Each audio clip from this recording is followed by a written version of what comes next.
HP Lion Roar PT3. It had now been one entire month since Lord Voldemort had taken control over magical Britain. So much had changed in those few weeks, and many families had been broken, and in a few instances, destroyed entirely.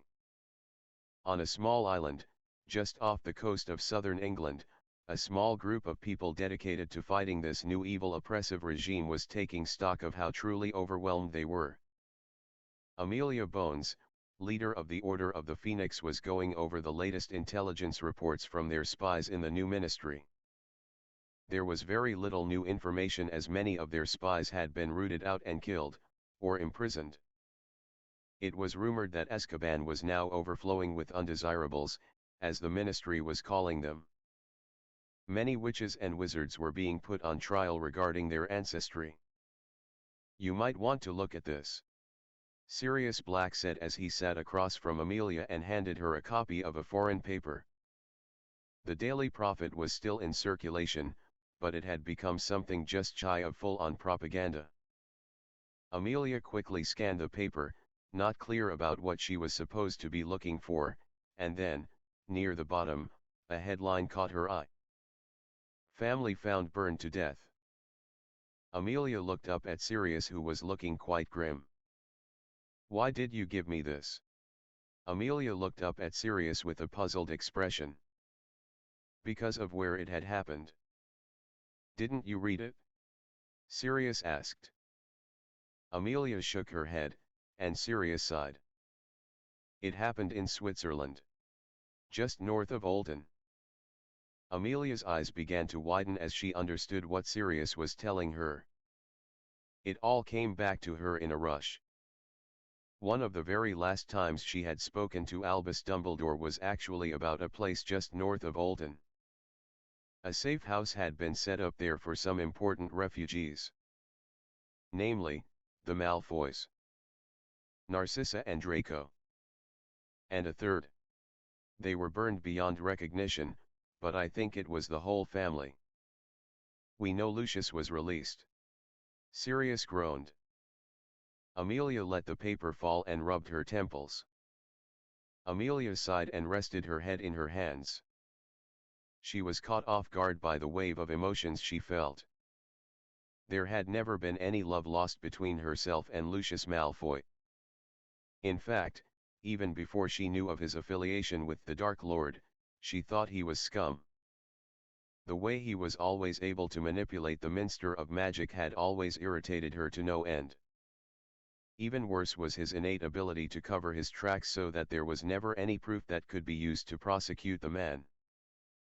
Yet, despite her hatred of the man, no one deserved to be burned.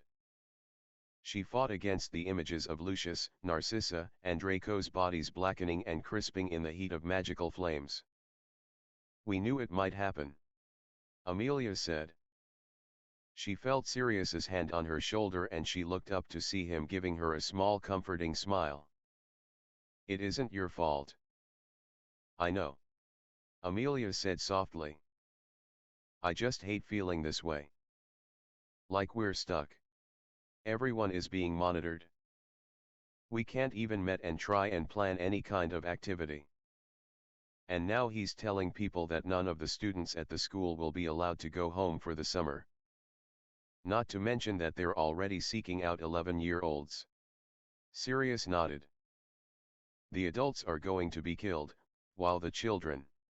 Sirius shrugged.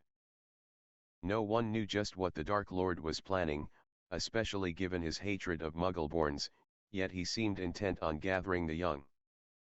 "What is he planning for the Muggleborns?" Amelia asked rhetorically.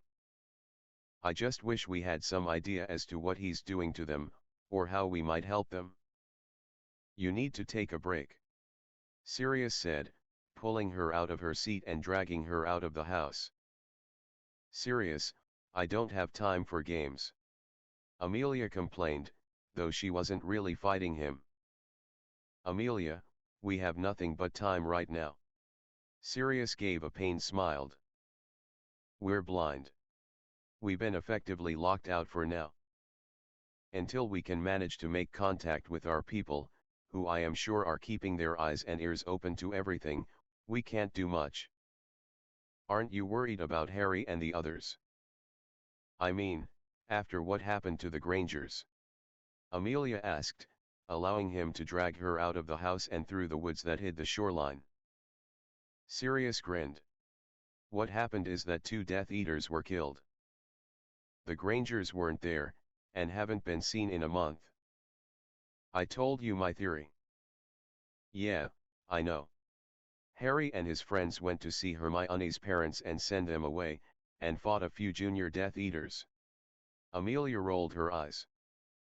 She still refused to believe that 4 17-year-olds had done all that damage, and killed at least 2 Death Eaters.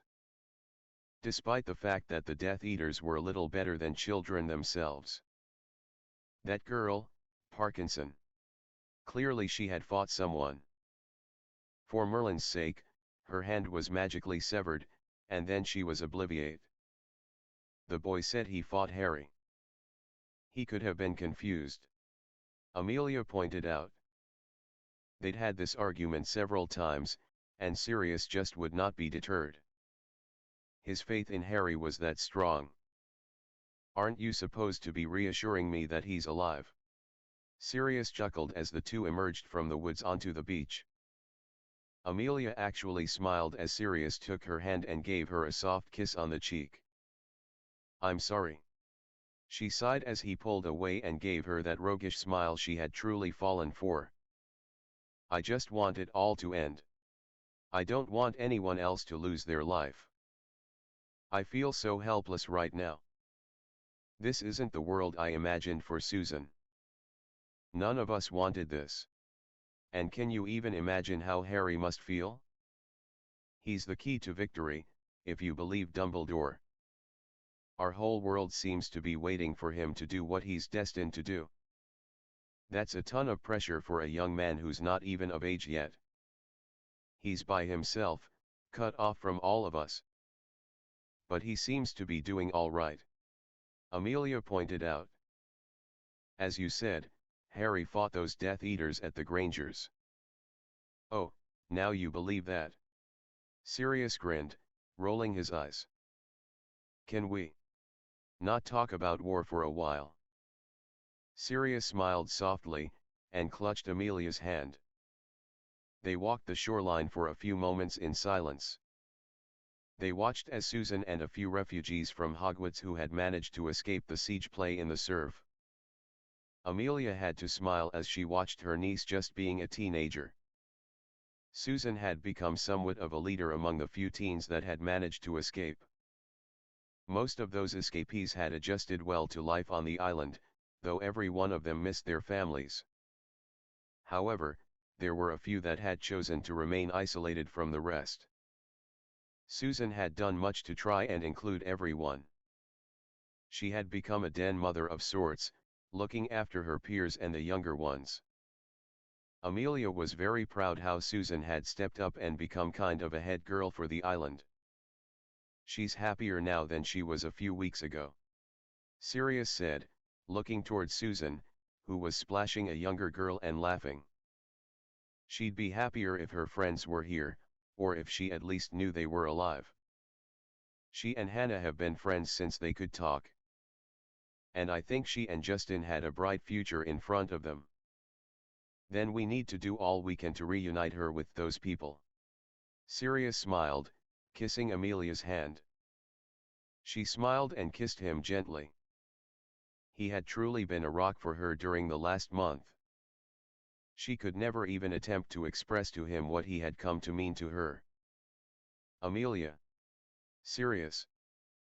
The two adults turned to see a shining silver lynx running across the sand at them.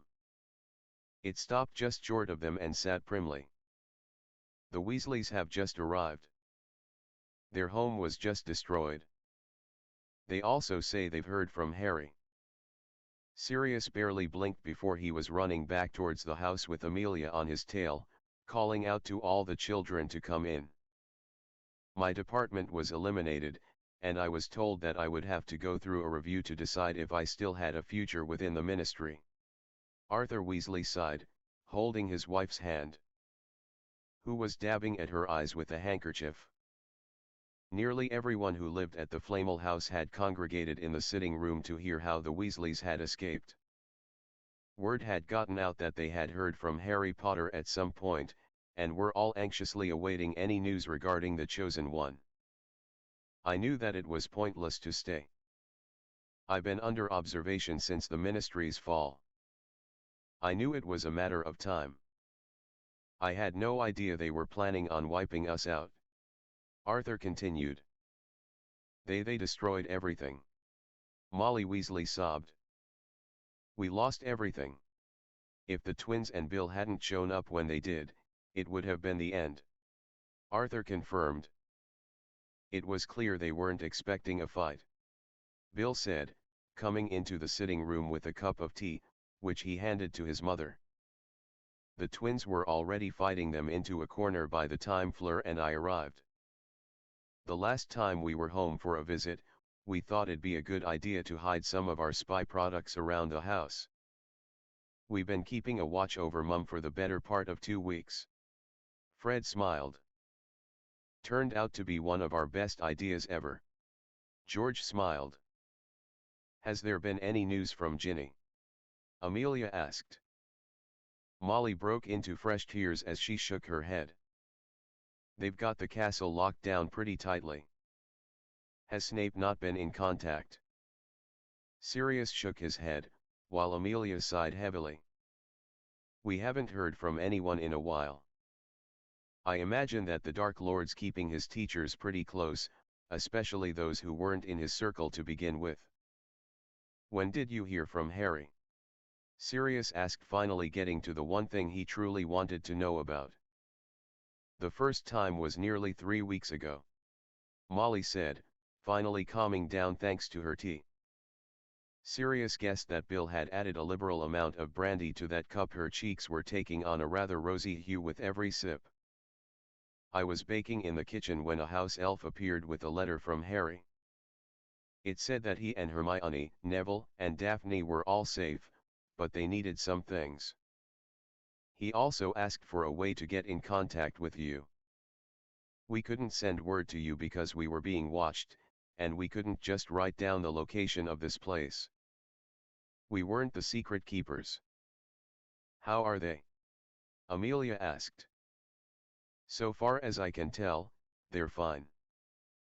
They asked for a lot of potion supplies as well as some rather rare healing items. We were able to get him most of what he asked for. We've also kept him as informed as we could. But now that our home has been destroyed, I don't know how we're going to keep communicating with him. I have an idea. Everyone turned to look at the speaker, who suddenly went pale at all the attention. The girl suddenly felt as if her throat had constricted, and when she tried to speak, all that came out was a strange choking sound. Calm down, kiddo. Sirius said as he stepped forward. We all want to know what your idea is, Astoria. Hermione sat staring at the steeple of the Godric's Hollow Church as the sun set down behind the tree line, casting a strange beautiful purplish glow behind the steeple. She was holding herself tightly, trying to keep the tears from falling as her mind kept flashing the image of the Death Eater's chest exploding from her spell. Hermione. Hermione didn't turn around as Neville approached her. She heard him sit down on their bed, his eyes on her back. Finally he let out a huge sigh. I think that maybe it would be better if you joined your parents. Hermione's eyes nearly popped out of her head at his words. She spun to stare at her boyfriend, her heart breaking at the look on Neville's face. He looked so dejected and helpless. She ran to him, falling to her knees in front of him, taking his hands in hers. I don't want to leave. I need to be here, to help you all. We are probably going to have more fights like we did at your parents' house, and it's likely we'll have to kill Death Eaters again. I've watched you pulling away from us since we saw your parents, and it's killing me that I can't take away your guilt over it. We've all told you a million times that you did the right thing. You didn't hesitate, and you saved your mum, and the rest of us. Hermione sighed, and her head hung at his words. I just can't stop thinking about it. I keep thinking I could have done something different. Yeah. Neville agreed simply, lifting her chin so she would look into his eyes. There are literally a million different things you could have done. But if you'd stopped to think, or hesitated at all. He let the rest of the thought hang, and Hermione nodded. I've been trying to move forward, but I just can't stop analyzing it. One of the things I love about you is that you do think about things so much, but thinking about things you can't change, it's so useless. It's killing you, and you don't even really realize it. You barely spend any time with us, and I can't remember the last time we even held each other. Hermione's eyes widened again as she realized that Neville was right. She was suddenly overcome with a different kind of guilt, and she lunged into Neville's arms, knocking him back on the bed. Neville, I'm so sorry. I just wasn't thinking about anything. I let myself be consumed by what I could have done. Neville grasped Hermione tightly and kissed her very passionately, holding her body as close to his as he could. When he finally broke the kiss, he stared at her soft brown eyes and brushed some of her curly brown hair behind her ear. You need to learn to let go of your guilt, love. Or it's going to eat you alive, and you'll be worse off than if a Dementor kissed you. And I don't want to watch you deteriorate like that. It's war, and we're all going to do things that we can't take back. Hermione nodded slowly, and rested her head on Neville's chest. We're all here for you. We're all going through the same thing. We'll be here for you just like we know you'll be here for us. Hermione, eyes shining with tears, reached up and began to kiss her boyfriend softly, relishing the feel of his lips on hers, and wondering how she had gone so long without it. She became angry at herself for allowing her guilt to rule her for so long. Neville was right. They were all right. It was war. She vowed during that kiss with the man she loved that she was not going to allow it to rule over her anymore.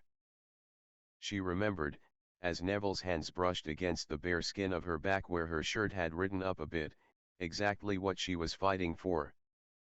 A better world. A world that she would be proud to raise her children in. Her and Neville's children.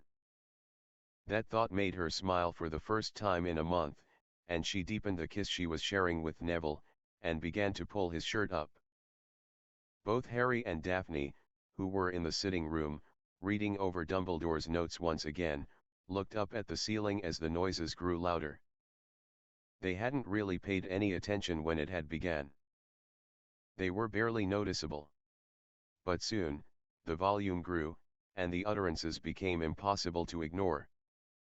I think he got through to her. Daphne grinned. Did I hear that right? Did Hermione just swear? Harry asked, a look of utter bewilderment upon his face as he stared at the white plaster ceiling, wondering if he might be able to see it shake.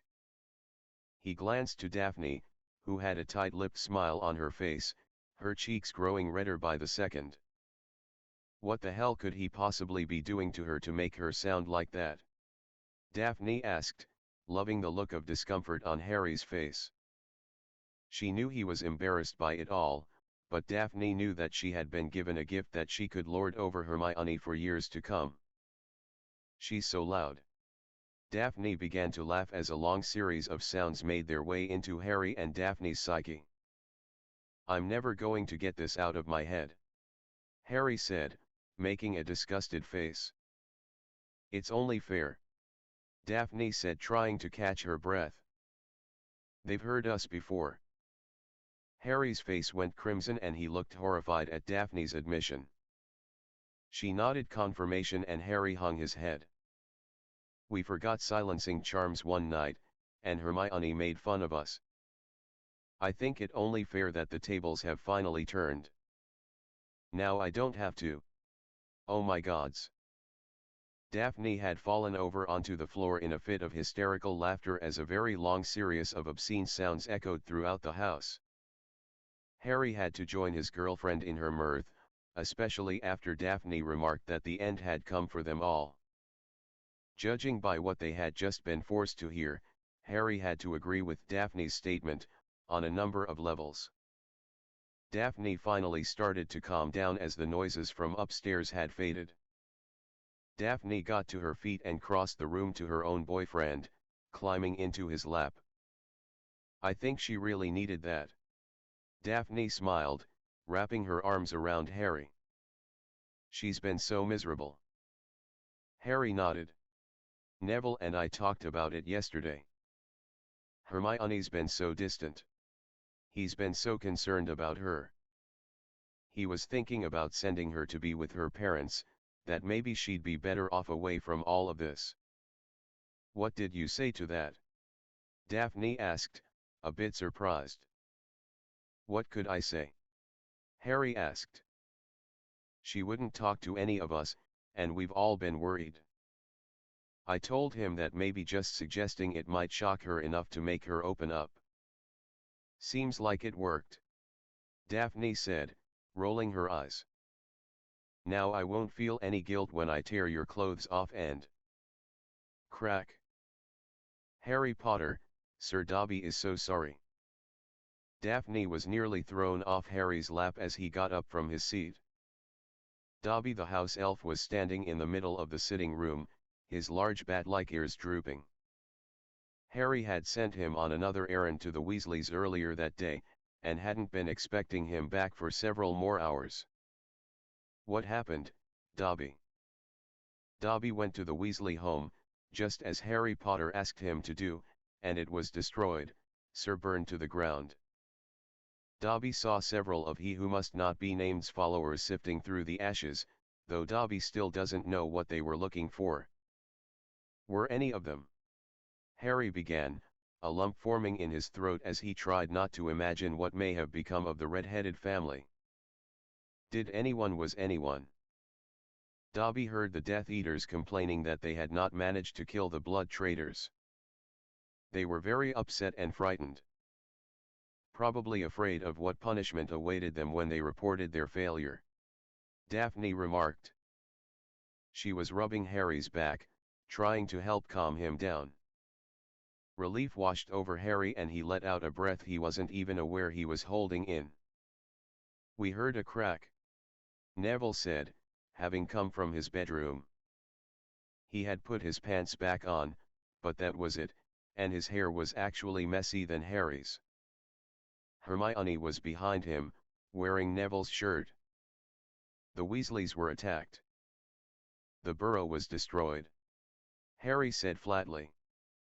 Hermione's hands went to her mouth in horror, but Harry smiled. No one was hurt. Oh, thank gods. Hermione said. Why were you sorry, Dobby?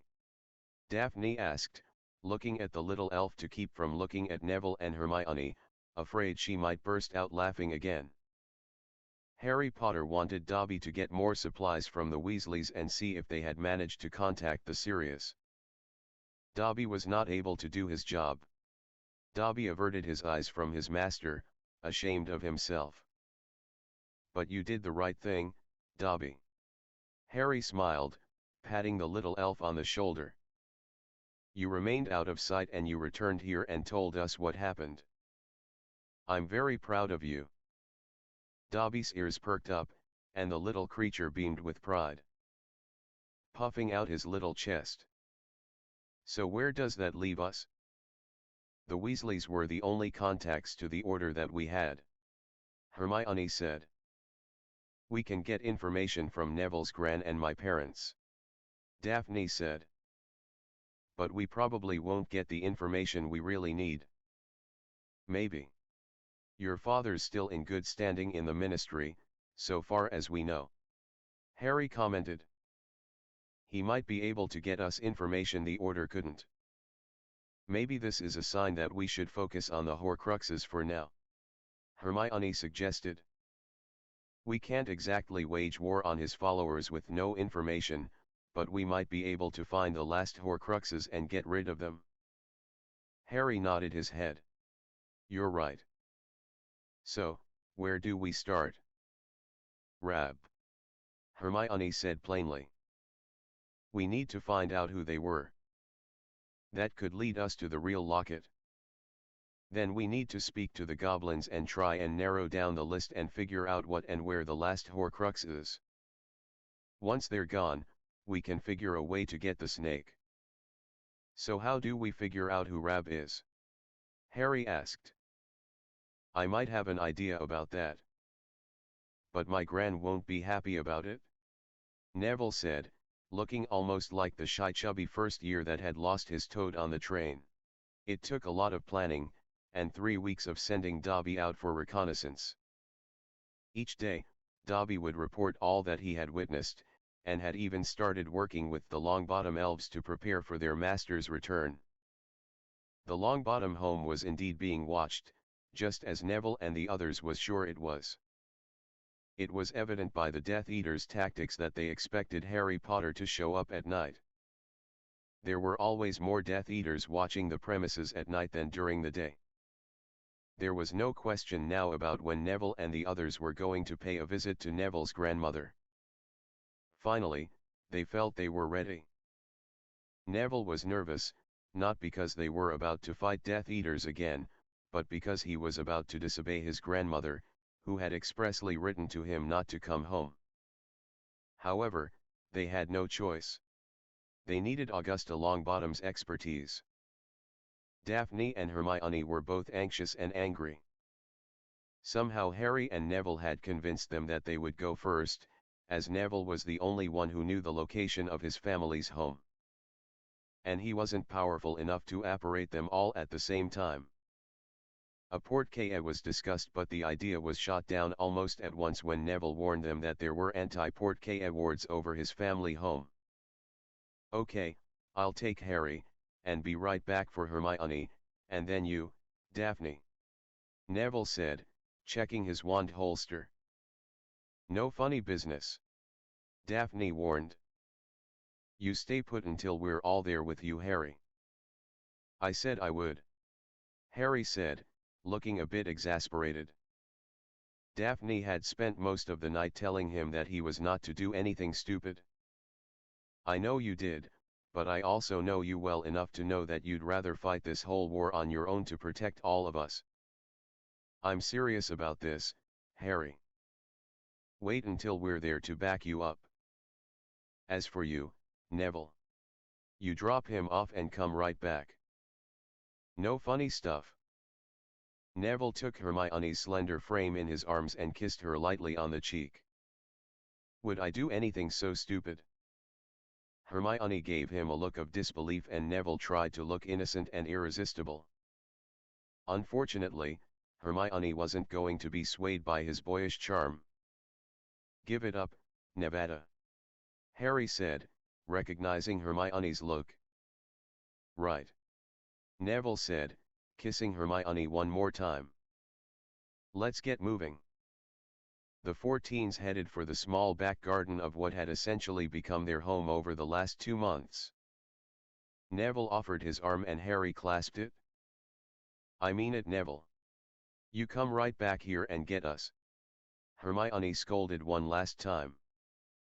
Neville nodded, then shut his eyes tight as he imagined the exact spot in which he would be taking himself and Harry. With a resounding crack, the 2 boys were gone. You know they're going to take out every single Death Eater they can before Neville comes back, don't you? Daphne asked sarcastically. To be honest, I would actually be surprised if they didn't and Neville reappeared just as we planned. Hermione confided. We should be really upset by this macho overprotectiveness. Daphne frowned, and Hermione nodded. We should, but their hearts are in the right place. Besides, we'll be able to hold this over their heads for a very, very long time. I'll make a Slytherin F you yet, Granger. Daphne grinned, and the 2 girls broke into soft giggles. There was no question that the sound of someone operating onto the grounds was going to be investigated. Neville and Harry knew they had a very short amount of time in which to get themselves disillusioned before someone came to investigate. As it was, Neville had believed that based on the intelligence work from Dobby, he had picked a spot that would give them the most cover, and the greatest amount of time in which to get under it. The pond was nothing spectacular. Just a shallow pool of water that Neville had learned to swim in when he was growing up. It wasn't deep by any stretch of the imagination, but during the summer, it was one of his most favorite places to be. The pond was surrounded by tall trees and huge boulders. Perfect for an ambush. Crack. Over there. Neville pointed to a large muddy boulder. Harry quickly pressed himself against the stone, and tapped his wand on the top of his head. At once he felt the cold sensation of the disillusionment charm. A quick glance showed him that Neville was doing the same. Just as they thought, they heard two sets of footsteps approaching hurriedly from up the hill. Two robed figures emerged from the woods on the thin path down from Longbottom Manor. Someone definitely operated, the first said, and Harry was happy to hear that this voice sounded much older than 17. We should wait for the others, the second figure said, a woman by the sound of it. Forget it. I want to be the one to bring Potter before our Lord. Why should Lestrange and Snape get all the glory? What about the rest of us? He's not as helpless as all that. You saw what he did to those kids he sent to the Blood's house. Kids. The man roared. They were kids, and not even fully qualified at that. And Dolohov, and Bellatrix? What about them? Were they by any means weak? Enough, the man snapped, his wand flashing towards his companion. I'm going to find the brat and bring him before our master personally. Now keep your eyes open, and your wand ready. The two Death Eaters began searching for Harry, while he watched them from behind his boulder. He was trying to hold in his laughter as the two robed figures began scanning the area, as if he was just going to pop up and say, "Here I am." A twig snapped and the two robed figures spun, each firing a stunning spell. The bright red jinxes connected with another robed figure, who had been coming out of the woods to join them. The spells hit him square in the chest and sent him flying back 6 feet to land in a crumpled heap on the ground. Neville took advantage and fired 3 bludgeoning hexes. 2 missed, but the third slammed into the head of the woman, flipping her head over heels into a tree that was close to the small path. There was a sickening crunch and the woman fell to the ground with a thud, and a low moan. The man spun and fired off a volley of curse towards Neville, though he couldn't see his quarry. He could only follow the trajectory of the curse, hoping he would get lucky. Unfortunately, the only luck he had was bad. Harry hit the Death Eater with a tripping jinx, and disarmed him quickly, snapping the wand as soon as it was in his hand. The Death rolled onto his side, attempting to get onto his feet once again. He was about to shout help when Neville silenced him with a kick to the gut. "How many more of you are there?" Neville asked in a snarl. The Death Eater okayed his head, gasping for breath. "I'm giving you a chance here to walk away with your life," Neville warned. "You return to your master, he's going to kill you. We stun you, he's going to kill you. You push us, we'll kill you. You fess up, tell us what we want to know, and you walk away with your life. You can leave the country, get a new wand, start a new life." The Death Eater began to chuckle. "You won't kill me, Potter. It's not your style." "Then you haven't been paying attention." Neville smiled to himself, as the Death Eater couldn't see him or Harry. "Besides, I'm not Harry Potter." Harry could tell by the look on the Death Eater's face that Neville was now considered dangerous by Voldemort's faces. How could he not, after having single-handedly killed 2 of the most feared Death Eaters of all? The Death Eater began looking around frantically, obviously hoping one of his fellows would come to save him. Harry kept his eyes open for any sign that one of the 5 observers the Dobby had reported to be around were coming. So far, they were still alone. Harry guessed the 3 they had dispatched so far were the only ones close enough to hear their apparition. "Last chance," Neville said lowly. The Death Eater gave a squeak, and Harry could see an indentation on the man's neck where he figured Neville had his wand pointed. 6. The robed man said quickly. "There are 6 more of us. 2 of them are disillusioned at the front, hidden on either side of the pathway. 1 is by the front gate under an invisibility cloak." "And the other 3?" Neville asked. "Patrolling the woods. We figured it was only a matter of time before you showed up here, we just weren't sure which way you'd come in through." "Stupefy!" Neville snapped, knocking the Death Eater out cold. At that range, Harry guessed he'd be out for a few hours, and wake up with a splitting headache. "I think I'd better go back for the girls," Neville said, not sure where to look as they were both still under the disillusionment charm. "I think that's a good idea," Harry said, staring at Death Eater. "They're going to be really mad at us, you know." "I have no doubt of that. But the fact that we didn't take them all out on our own should help our case a little. Go, and hurry back. There's still 6 of them out there, and we don't know if they check in with each other." Harry heard the pop of Neville operating away, and took up his spot behind the boulder in front of the pond. He kept watching the woods in case another group came to see what the commotion was. He heard the faint moans of the woman who'd been thrown into the tree, and he realized she was still alive. Tentatively, he stepped out from behind his hiding place and made his way towards the fallen woman. He knelt next to her, first taking her wand and snapping it so she could not attack him with it. Then he pulled her hood off so he could check her pulse. He didn't recognize the woman, which he actually felt thankful for. Somehow, not knowing her at all made him feel less for her. Her pulse was still strong, though it was clear she was badly injured. With her wand gone, she was much less of a threat, and Harry doubted that she'd be moving without help. Standing up, Harry remembered the 3rd Death Eater who'd been taken out by his friends, and quickly made his way to where the 3rd Death Eater lay in a heap on the ground. Harry couldn't find the man's wand, but it was clear that he was not going to be getting up on his own. The man's leg was at a very unnatural angle, and Harry knew it must be broken.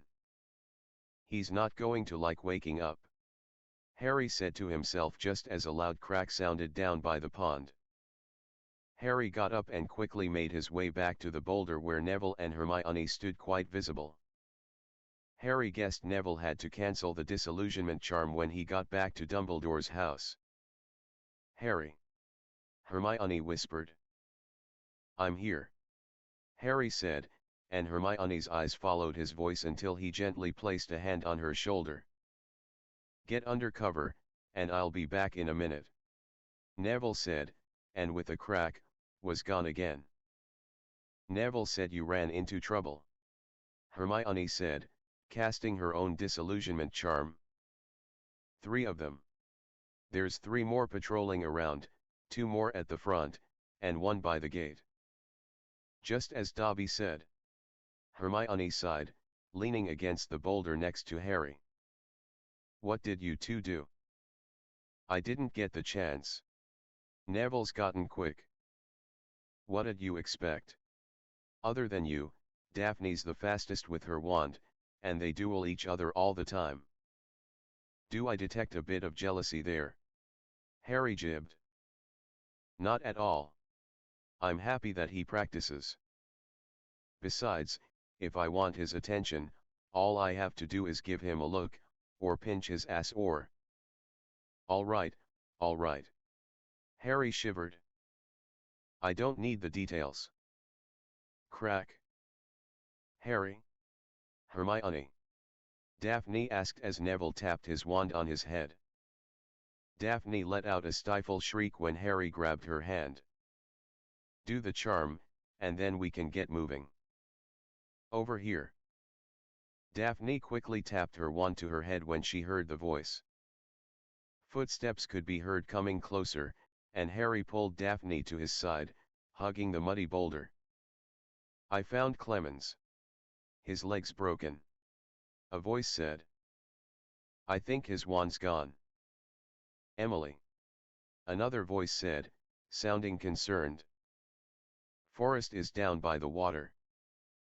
"I think the boy's here," a third voice said. "We'd better call for help. Keep your wands out." Harry saw the closest Death Eater rolling up his sleeve. He was about to touch the dark mark when there was a flash of putrid yellow and the man's head exploded. "Oops," Daphne said, sounding horrified at what she'd done. "I was aiming for his leg."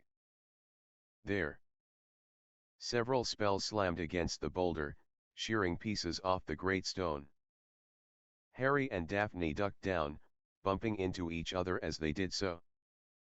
"Bombarda!" one of the Death Eaters shouted, and the boulder shook under the impact, half of it sliding to the ground. Then the spells stopped, and Harry saw two wands fly through the air and then freeze, right before they were snapped and dropped to the ground, where they suddenly ignited on fire. The Death Eaters looked stunned, and frightened. The closest grabbed his left sleeve and was about to yank it up when he was hit in the face with a bright red spell. His friend turned to run and was hoisted into the air. Flaying and screaming, the Death Eater looked all around for the whomever had trapped him. His eyes widened in shock as four young people appeared out of nothingness. "Potter, have we met?" Harry asked cheekily, getting a swat on the arm from Daphne. "Don't play with your food, dear." She grinned, and Harry smiled back. "We're going to give you the same choice we give every Death Eater we don't kill outright," Neville said, stepping forward.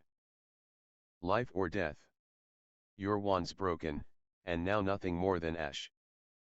You return to your master, he's going to kill you. Leave the country. Start a new life. One that doesn't involve killing innocent people for fun. I will never desert the Dark Lord. I will go back to him and tell him that you're here. Then he'll come and kill every one of you. I was really hoping you would have taken our first choice," Neville said coldly. "Hurry up, Neville, we still have the three out front to deal," Hermione urged, turning away from the Death Eater, not keen to watch her boyfriend kill their enemy. She knew it had to be done, but it still didn't sit well with her. "Stupefy," Neville said quickly, allowing the Death Eater to drop to the ground. Hermione turned, her eyes wide with disbelief. You didn't." "We're not butchers, Hermione," Harry said. He was disarmed, and helpless. "We were able to stop him without killing him. That won't always be the case. We had the advantage here," Neville said, taking Hermione's hand and kissing it before reapplying the disillusionment charm to himself. Hermione smiled with pride, and followed her boyfriend's example. "Do you want the front gate of the two near the front door?" Neville asked. "We'll take our gate, friend," Harry said, now also under cover, his hand entwined in Daphne's. "Okay, up the hill until you see the house. The best and quietest way is to go all the way to the fence and follow it to the gate," Neville said. "We'll see you in a few minutes." Harry waited, listening to the sound of Neville and Hermione's footsteps fading away before he led Daphne up the hill. They followed Neville's instructions and a few moments later found themselves nearing the gate. "Oxio invisibility cloak," Harry whispered. The Death Eater was snoring, leaning against one of the two stone pillars that held up the front gate. Apparently, he had not expected anything to happen today, and felt a nap was in order. "Pathetic," Daphne hissed. "If I were you-know-who, I'd be furious to find my people sleeping on the job. Harry and Daphne approached the sleeping Death Eater. They stared at him for a moment, each puzzled as to what they should do. Finally, Harry shrugged, raised his wand and wiped the man's memory. He then took the man's wand and stuffed it into his back pocket. "It'll be good to have a backup," Harry said, squeezing Daphne's hand. "I've always wanted an invisibility cloak of my own. I'll bet it'll come in handy." There was a loud bang, and Harry and Daphne began running towards Longbottom Manor. What they encountered stopped them short. Both Hermione and Neville were now visible, and standing before a woman who made Professor McGonagall look peppy. What was worse, Neville actually looked shamed standing before her. "Must be Neville's gran," Daphne said. Augusta Longbottom had been reading, and enjoying a nice cup of tea when she'd heard a faint crack. It wasn't uncommon, as she knew her house was under observation at the time. What was troubling was that it was not at one of the times she'd come to expect. There were usually 4 per day. Shift changes she'd expected. Then a few minutes later, there was another crack, followed by 3 more. That was very unusual. On top of that, she had seen several Death Eaters in the woods, which she had not seen before now. She knew they were there, but they always remained hidden. Augusta had continued to watch through her back window. There was nothing for a long time, and then, something happened which alerted her to a new presence. Near the greenhouse that her beloved grandson had spent so much of his youth, and bucket that was on a rickety wooden table fell with a clunk. It had been bumped. Augusta peered more carefully out her window and saw fresh footprints forming in the soft earth near the bucket. That were heading towards the front of the house and right into the 2 Death Eaters she knew to be sitting out there behind the hedgerows. "That boy!" Augusta exclaimed, snatching up her wand and making her way to the front of the house. She opened the door in time to see 3 flashes of purple fly by. From the opposite direction, 2 orange hexes flew by, igniting the hedge. Neville had clearly not paid attention, or he would have felt the ward around the front of the house. As soon as he and the girl who was fighting at his side passed through, their disillusionment charm faded. The girl was quite good with her wand, but Augusta was actually pleasantly surprised at her grandson. He moved, and dodged, and cast like he'd been an Auror for years. Yet, he still wasn't being mindful of his surroundings. A second Death Eater was trying to maneuver himself behind her grandson. Augusta didn't hesitate. She aimed her spell and let loose. Augusta, however, had underestimated the girl, who apparently had seen the second Death Eater, and also sent a rather wicked-looking hex at him. The 2 spells combined and made a very loud bang, and a large hole in the Death Eater's chest. Neville had subdued the other one by that time, and turned sheepishly to his grandmother.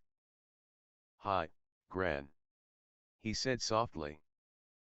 "While I am very pleased to see you, Neville, I do recall telling you not to come here," Augusta said, her arms crossing over her chest. At that moment, 2 more young people appeared, having passed through the ward as well. "And you?" August pointed to Harry. "You're taking a far bigger risk than my grandson." "Gran. We wouldn't have come if we could have helped it, but we need your help, and this wasn't something that could have been done with a few letters," Neville said, with more confidence than Augusta had ever heard from the boy. Her face softened ever so slightly, and she ushered them into the house. "I am going to have to go into hiding after this visit," August steamed, shutting the door behind her as Neville led the others into the sitting room. "Introductions, Neville," Augusta said sternly, and Neville apologized. "Gran, may I present Daphne Greengrass, Harry Potter, and Hermione Granger." "The Hermione?" Augusta asked, turning a critical eye on Hermione, who blushed. "Pleased to meet you, ma'am," Hermione said with more confidence than she felt. No, the honor is all mine, my dear. August said, taking Hermione's hand. It is a great pleasure to finally meet the girl who Neville has spoken so fondly of for the last 6 years. I have also heard your name spoken within the ministry. Well, I did before all of this mess. There were several people interested in meeting you. I dare say if none of this mess had happened, you would have been approached for several important positions in our government. Hermione looked truly confused, but took the compliment graciously. Miss Greengrass, I know of your father. Fine man, I must say, though, he could stand to do with a bit more of your backbone. My father has plenty of backbone, Mrs. Longbottom. Daphne said, the barest hint of sourness in her voice. I think if you actually knew him, your opinion might be quite different. Augusta nodded, and gave the barest hint of a smile. She liked Daphne right off. Augusta just got a feeling that she was someone to watch in the future. Mr. Potter. It is truly a pleasure to meet you. House Longbottom has long been an ally to your family, and I hope that the tradition will continue in the future. Now, you've all taken a great risk, what is it you needed? Neville explained to his grandmother that they were looking for someone with the initials, RAB. Augusta pinched the bridge of her nose, and shook her head softly. And why is this important? We believe he has something. Harry started. Something that will help us bring down Vold. Daphne slapped her hand to Harry's mouth, silencing him. He still doesn't have a handle on this whole taboo thing. Daphne said, looking pointedly at Harry, who nodded slowly. I understand. Augusta said, waving them to follow her into the library. One does get set in their ways, and it is difficult to break bad habits. I don't think it's a bad habit. Harry said. Frankly, I think it is stupid people are so afraid to say the name, even before it was jinxed. Well said. However, you were not alive during the First War. Though, somehow, I think it would have made little difference with you. Your father was the same. Didn't like to use silly euphemisms. Called him, old serpent lips, or some such. Even got my son to use that nickname. Augusta smiled to herself. She began scanning the shelves of the large family library for something. Gran, what's been happening? Neville asked. We haven't heard anything for nearly 2 months now. There is quite a bit of news then. August said, turning to her grandson. Before you go, take one of the wireless. You need to stay up to date, even if most of what you hear is rubbish. Do you know of the Muggleborn registration? The 4 young adults shook their heads, and Augusta noticed Neville take Hermione's hand. Any Muggleborn over 17 and not in Hogwarts must register as such, and submit to questioning, though I do not know what it's all about. There are rumors, but too many to discern what's truly happening. On top of that, the students at Hogwarts are not being allowed to return home.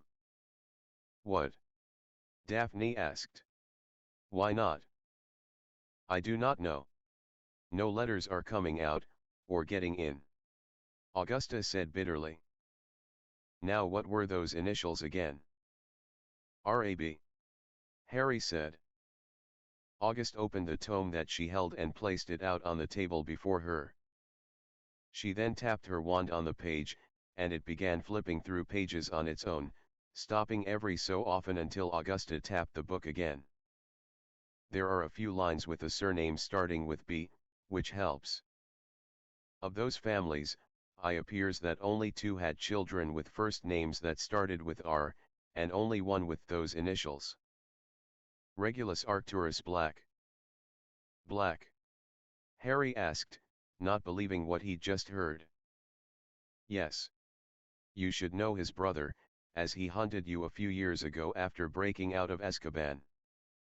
Sirius Black. Oh, you've got to be kidding me. Harry slapped his forehead. Gran, Sirius Black is Harry's godfather. Neville said. Not to mention innocent. How do you know that? Augusta asked incredulously. I spent all last summer with him. Peter Pettigrew is alive, and the real betrayer of the Potters. Neville said. Augusta looked as if she'd been smacked in the face. She took a step back and looked between Neville and Harry. But, the Minister of Magic. The war had just ended. Daphne said. There was still a huge amount of fear, and there were witnesses. Not to mention the fact that Pettigrew is a rat animagus. Augusta sat heavily in a chair. I knew it. All this time, I knew that that boy couldn't have done it. What? Harry asked, watching Mrs. Longbottom closely. Harry, I know the Black family reputation, but more importantly, I knew the Blacks themselves. They were always so disappointed in Sirius. They all but disowned him in his first year at Hogwarts, and then actually disowned him in his 5th or 6th year. He was the exact polar opposite of his mother and father. I had the pleasure of speaking with him during the First War, a few weeks before your parents were killed, and what struck me was his fierce loyalty to your mother and father. I pride myself on being a very good judge of character, Mr. Potter, and Sirius Black was a very smug, immature, and foolish individual. He was also charming, brave, and simply one of the most loyal people I had ever met. It never sat right with me that it was he who betrayed your family. Harry nodded his head in thanks, and Augusta called for the family house elf to bring them all tea. Why, may I ask, is Sirius' brother so important? You do know he died years ago. Neville, Hermione, and Daphne all looked at Harry, and he understood they were all wondering if he would trust this woman with such secret information. I can't tell you much, but suffice to say that you know who did something to protect himself.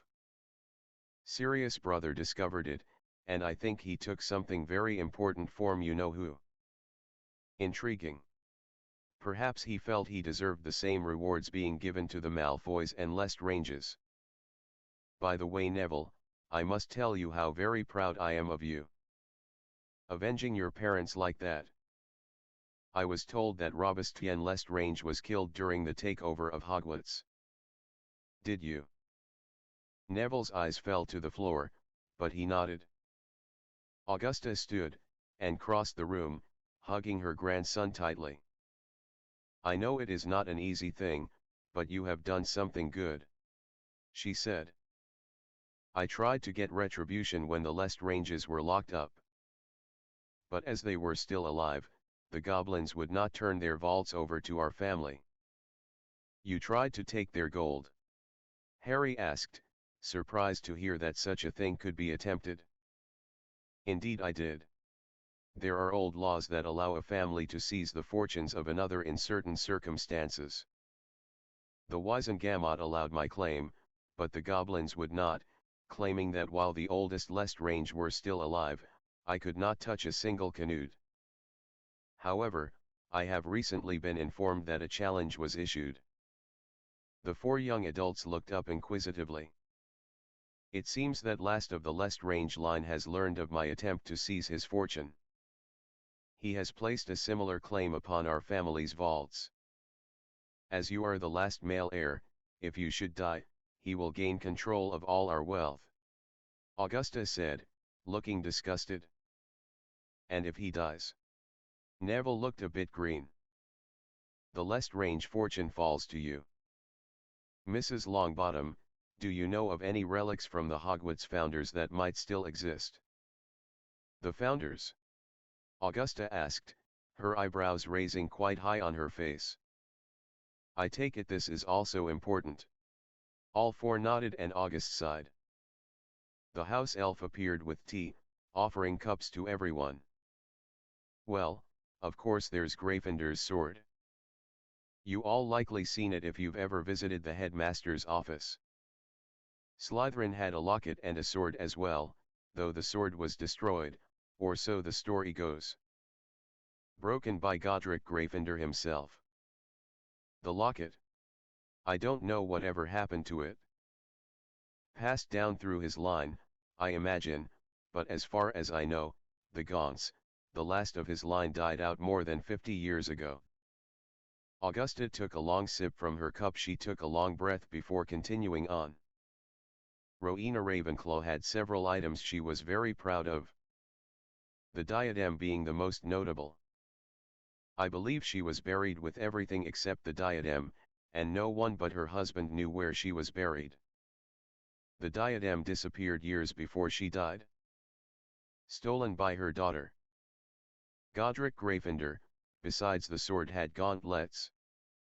The goblins have those, as they were the ones who forged them. They tried to get the sword as well, but some kind of deal was struck, and the sword was allowed to remain at Hogwarts. Which leaves Helga Hufflepuff. The only relic of hers of any note was her gold chalice. Now, I don't know for sure, but I did hear rumor that Bellatrix Lestrange was in possession of that very cup. However, it seems unlikely, as she was a Slytherin, and neither the Blacks nor the Lestranges are in any way related to the Hufflepuff line. Bellatrix had the cup? Harry asked, perking up. Oh, it was just rumor. She likely was trying to make herself appear more important or something. The rumors died very quickly. But if they were true, do you think she would have kept that in her vault? Harry asked, glancing at Neville, who was looking a bit nervous. I think it likely. No place more secure for something like that. Why all this interest in the Founder's artifacts? Sorry, Gran. Neville said. We can't tell you right now. I see. Oh my word. Augusta stood up much quicker than would be expected of a woman of her age. We all need to get out of here. The next shift will be coming soon. Augusta called her house elf again, and ordered the creature to pack several bags and prepare to leave at once. She then went to the sitting room and grabbed the wireless from the mantel and shoved it into Neville's arms. I want you to promise me that you will keep fighting, she said to Neville, who promised before his grandmother hugged him tightly, and then she turned to the others. And you all. You promise to keep him safe? We will. Hermione said, her eyes bright. And you, my sweet girl? She said to Hermione, and Hermione's smile began to fade at the woman's scrutiny. Don't you dare break his heart. He's loved you for a very long time, you know. Hermione simply looked at Neville, who could not tear his eyes from the floor. Now off with you. I will be at our getaway chalet if you need anything. Send your elf, but do not come yourself, is that quite clear? Thank you for everything, Gran. Neville said, smiling softly. I am so very proud of you, Neville. More than you will ever know. Please like and subscribe.